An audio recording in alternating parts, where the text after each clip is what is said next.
Ukusukuma kodwa khona lento engiphushayo ethi sukuma ulobe igama lakho encwadini.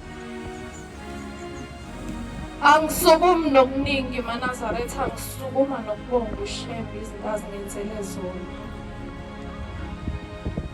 uShembe wangikhumbula ngiqala ukugula 2020 or 2019 bangaphazama.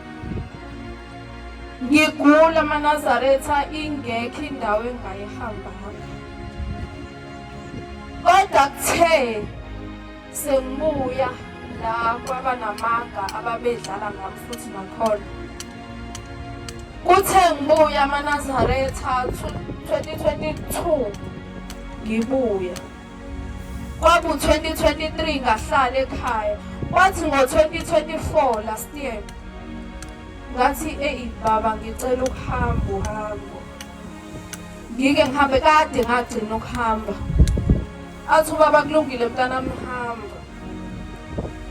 Ngihambe maNazaretha ngifike entabeni.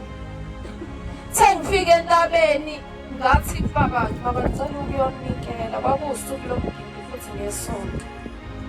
Ngathi baba ngicela ukuyonikela. Wathi ubaba kulungile kanti umalume wami uMshumayeli unguwaseJohn. Wahamba wayokhuluma nobaba kunyazi lwezulu. Lathi baba umntwana umshanami uyagula wachaza indaba. Wathi sesisentabeni safonelwa umalume wathi kanti nikuphi ubaba ulindile. Saphuthuma sinobaba sahamba sangaphakathi. Wafike ubaba wahlalisa eceleni wathi hlalani. Sahlala maNazaretha sakulinda kwasekusuka lokho. Ngagula. Wabiza uMshumayeli angisakhumbula ukuthi uMshumayeli uba engaphaphama kuyena lo thandazela abantu. Ngaphaphama kuyena maNazaretha angingazi. Ngase sengikhohlwe nokuthi konje ngifike kanjani la ngaphakathi. Kwathi sengiphapheme kwathiwa hamba uyonikela kubaba.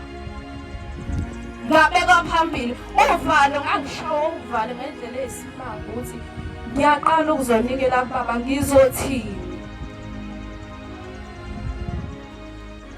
Ngafika kubaba ngafika ngakubika ukufa kwami wathi ubaba ayibangukuzwa. La ngishaya uvalo kwafika inyembezi. Ngaphinde ngakubika lokukufa. Wathi ubaba ngikuzwa amalatha. Ngaqaleka ukuthi hayibo baba usithathaphi isibopho sami. Ngabuye ngakhumbula ukuthi silandela unyazi lwezulu. Lokhu maNazaretha ngagcina lapho ukugula. Angiphindanga ngagula empilweni yami. Kuze kuzoba manje. Ngiguqe lapha kwenu ngiqongoshene. Ngicela ukuthi unyazi lwezulu angikhumbule esikoleni njengoba ngifundela umsebenzi wezandla. Ngicela ukuthi uNkulunkulu angikhumbule angiphe inhlanhla.